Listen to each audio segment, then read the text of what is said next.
As you can see, at the bottom of the video is the video progress bar. Now, anywhere along this progress bar, I can stop the video and insert my own audio notes so that if there's something specific in the video that I want students to pay close attention to, I can. Hello, everyone. It's good to see you for the first time. My name is Scott Shepard. Today, I am going to talk to you guys about EDpuzzle.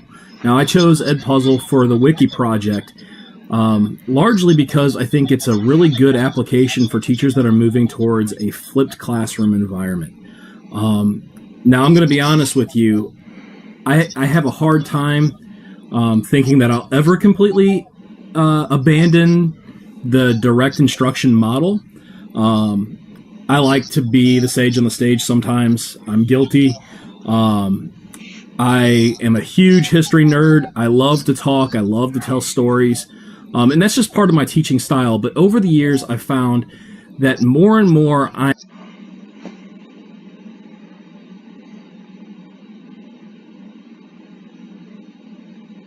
am looking to introduce aspects of the flipped model. And largely the reason why is that over time I've discovered that one resource that us as teachers don't have a lot of is time. I have my students for 45 minutes, an hour, 90 if we're doing block.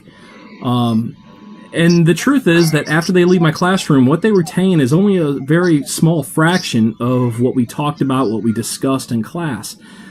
And I feel like I just didn't have enough time. A lot of time I would spend a lot of effort in my lectures and talking, and I would realize that I might as well be talking to the wall. Students weren't following, or I had lost them. And I didn't have enough time to go and remediate student by student.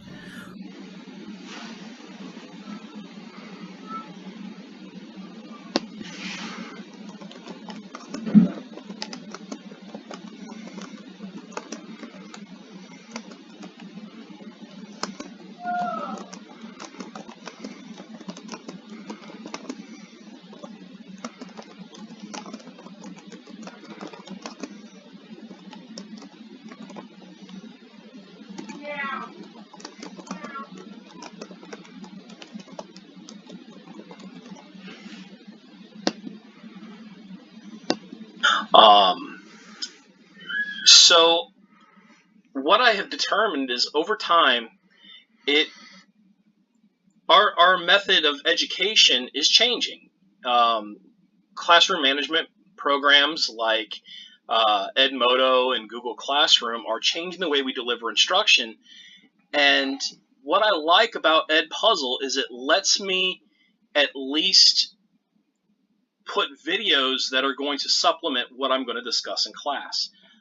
Like I said, I would spend a lot of time and effort preparing a lecture, and during that lecture, I'm going to do the same things that every other teacher does. I'm going to ask students questions and hope for that interaction, but a lot of times what I found out is that students aren't interacting. They don't have questions. And why should they? This is the first time they've had any of that information. They've had no opportunity to research the information on their own, to question the information that I've presented. So why should they have questions? This may be the first time that they have had an opportunity to even hear what I am presenting.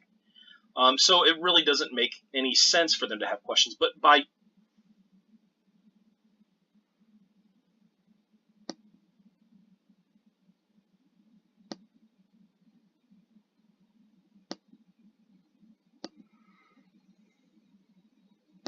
using a program like EDpuzzle, I can put forward a video or a lecture of something that I am going to talk about.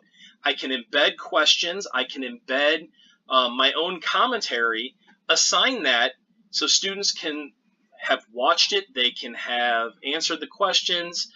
They can have been preempted to what we're going to be talking about the next day. And what I have found, especially in my AP classes, is that it does a lot to facilitate discussion because students are familiar with what you have to talk about. So I heavily encourage you guys to explore EDpuzzle. It is a very easy program to use it. If I can use it, anybody can use it.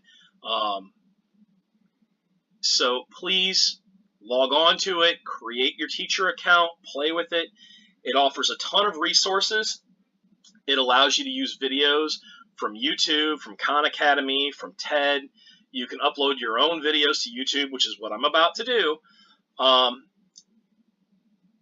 And best of all, it's free. You don't have to pay for it. And as teachers, everything we don't have to pay for is great. We pay for enough. So please check it out. Oh, before I forget, one last thing is that it allows you to monitor your students. You can see which students have completed the video assignments, which ones have not. And I've included on the wiki that it's good for assessing what students need remediation and which ones have not viewed the video.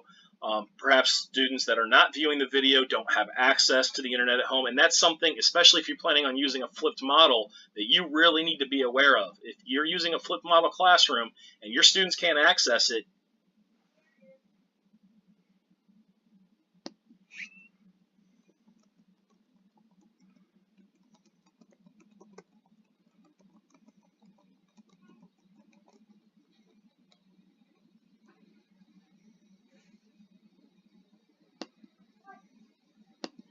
outside of the classroom, you've got some modification you need to do. Thank you guys for your time, and I look forward to viewing the rest of your presentations.